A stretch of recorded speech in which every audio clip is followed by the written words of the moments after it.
The next set of ladies I am honored to have join me on Zoom.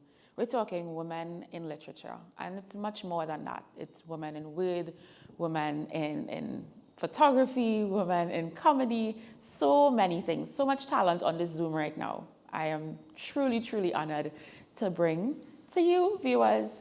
We have Lisa Allen-Agostini, and we also have Paula Obe. Thank you for joining us this morning. Thank you. Thank you, and happy International Women's Day. Yes, happy International Women's Day to both of you. Really, really appreciate you for giving us your time and, coming to share your story with us. We're talking about women in literature and, the importance of finding your individual voice. And not just finding it, but using it. So I want to find out from both of you, Lisa, you first, how was that journey to finding your voice and then having the courage to use it? Well, I am very fortunate in that I learned very young that I like writing. Okay. So it's something that I've been doing since I was a child. And honestly, because I started off journaling, it was really literally part of me finding a voice for myself, figuring out what was interesting to me, what was important, what were the things that I cared about, what were the goals and, intentions that I had, what boys I like to, but also there's that. but also really discovering yourself through the use of a journal. I was really fortunate in that, and from there I went to poetry, I went to fiction, I went to writing for stage, and it's really important, I think, for anyone to find their voice, in a creative kind of expression. It doesn't have to be writing, but any kind of expression, whether it's cooking, anything really. Yeah. What did you find it challenging for you to use it and to share it with others? No, because I think I just didn't notice when I annoyed people coming up and telling them, come read my poem. I had a very patient and indulgent family who would literally let me walk around reading to them. So I was very, like I said, I was blessed in that way. Okay. And Paula, what about you in terms of finding your voice and then the bravery to use it? Like Lisa, I started writing when I was about 11, 12. Okay. But it was more like it was journaling, yes, but my journals consisted of poetry. And for me, it was a lot of, it was used as therapy for so many different things. And finding that voice is a process, right? So from 11 to about 18, I was just doing strictly poetry. And then after that, I started using my guitar. Because I don't like the stage, I'm terrified of the stage. So the guitar was almost like a prop. Okay. Right? And it never left. And I think in a way, adding music helped me to find my voice inside because I do music as well. Okay. So it helped me to find my voice as well. Yeah, jumping off of that, you didn't only use your voice and share it, but you also created a space, Paula, for women to share and tell their stories. So talk to us about that and how that would have happened and why that was necessary for you in your own creative process to give a space for other women to do the same. Right. This is like the 10 Sisters. Yes, definitely. Prior to 10 Sisters, I mean, there were spaces for poets to perform, but I found a lot of times the women were in the background. So me and my friend then, Anessa, we decided that we should create a space and invite the women we know to come and perform, And I guess that's just how it happened. That was the grace of it. And to be honest, I didn't realize that it would grow so much and it would have the impact that it did. Yeah. Lisa, let's talk about vulnerability. Going up on stage and bearing it all, whether it's through writing, through poetry, through comedy, and you do it effortlessly and you do it so well. Talk to us about that, about being able to be vulnerable, not just with yourself, but with an audience. Well, first, let me correct your impression that it's effortless.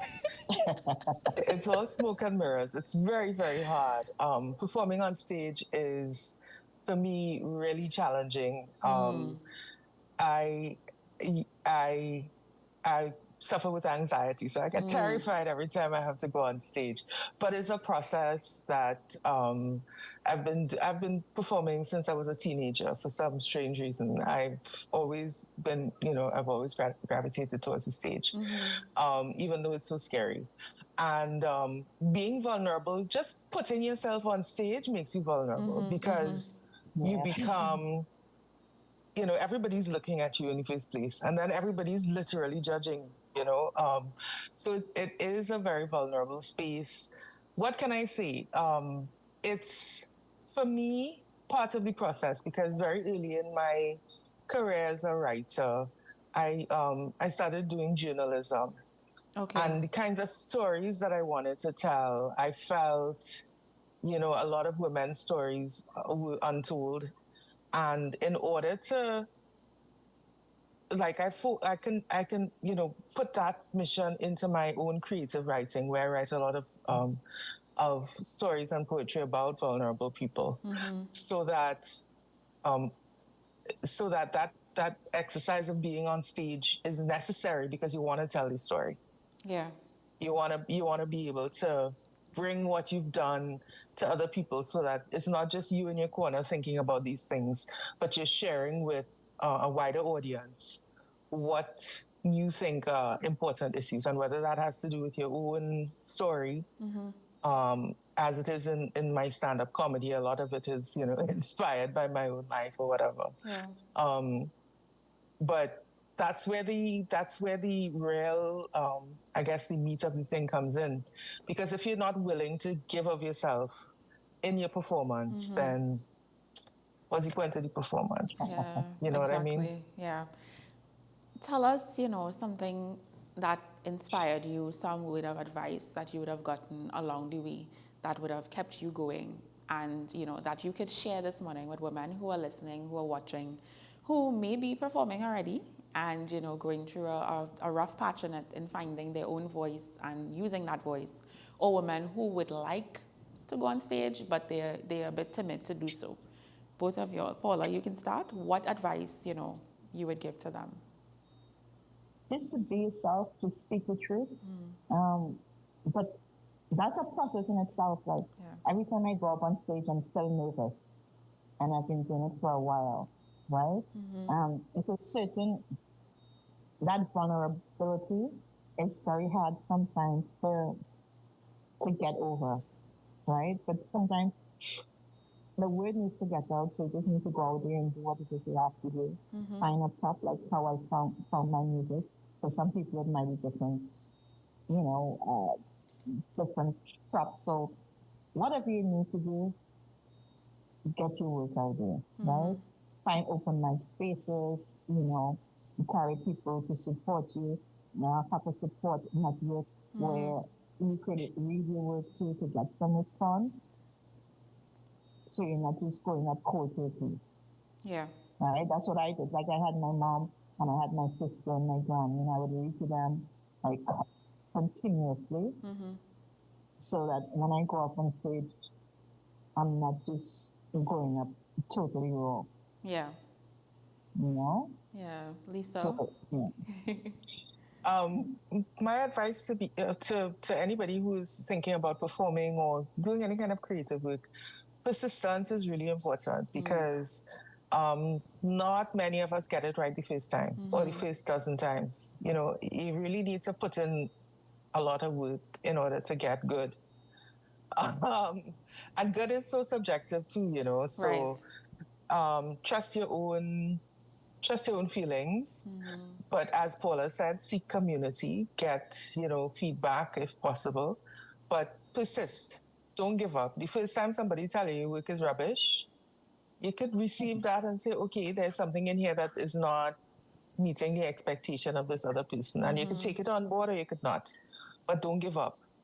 The first time somebody tells you your work is great, don't give up on working to make it even greater. Yes. Just keep working as far as possible. And I guess this is also spoken to myself because, you know, there's some periods where I'm not working at all. So don't give up because you don't know what is ahead for you. You don't know what, what the universe is going to present you with as a challenge as a creative. And you don't know what unexpected rewards or pleasures you might get out of that, not just financial, but the idea of creating work for the sake of art itself it's a real thing. So don't give up, persist. Nice. Before we wrap, tell us where we could find you on social media. Lisa, I know you have your books available. Paula, I know you're doing photography, so share with the audience, where on social media they can find you. Lisa, and then Paula. Well, my name on Instagram, Lisa Allen-Agostini, and on Twitter, it's just Allen-Agostini. I'm not on Facebook at all these days, so don't Facebook me. You're not going to see it. But my book in Trinidad and Tobago is available through paper-based bookshop at the Normandy. They're the only people who carry it for some weird reason. I don't know, but I'm grateful to them. So you can get it. It's called The Bread the Devil Need. It's a novel. I also have a young adult novel called Home Home, which they also carry. So yeah, that's me. Nice. Paula? All right. On Instagram, you could get me at Paula Obe, on Facebook, Paula Obe. And I also did a book last year called Remembering Her Brown Hair Tie, and that is available on Amazon. Okay, awesome. Ladies, thank you for being here with us. Thank you for sharing a bit of your International Women's Day with us. I hope that you really have a great day. Thank you. Thank you very much. No problem. Thanks for having me. Not a problem at all. We take a short break. When we come back, we still have a little more before the show ends.